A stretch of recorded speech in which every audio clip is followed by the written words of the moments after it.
নামাজটা শেয়ার করে দাও বন্ধু। এমনও হতে পারে তোমার এই শেয়ারটা আমার রবকে দেয়া সবচেয়ে বড় উপহার। দেখেন আজ ফিলিস্তিন ভাই ও বোনেরা হাজারো মানুষ একসাথে নামাজ আদায় করছে। এটা শুধু নামাজই নয়, এটা তাদের সব কষ্ট এবং যুদ্ধ, ক্ষুধা আর বেদনার মাঝে আল্লাহর প্রতি তাদের ভালোবাসার প্রমাণ।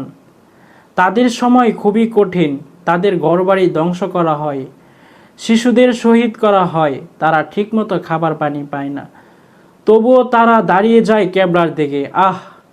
হেসে হেসে একসাথে মহান আল্লাহর দরবারের সামনে মাথা নত করতে একসাথে সবাই মিলে। আমরা আরামে ঘরে বসে এই দৃশ্য দেখি, অথচ তারা বোমার শব্দের মাঝেও আল্লাহর দরবারে মাথা নত করে নামাজ পড়ছে। এখন আপনি যদি এই দৃশ্য দেখার পরও শেয়ার না করেন, তাহলে আপনি কেমন মুসলমান?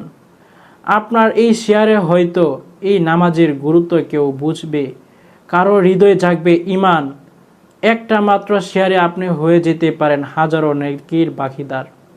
তাই আজই শেয়ার করুন ফিলিস্তিনবাসীর এই নামাজ। এটাই হতে পারে আপনার পক্ষ থেকে আল্লাহর দরবারে দেওয়া সবচেয়ে বড় উপহার।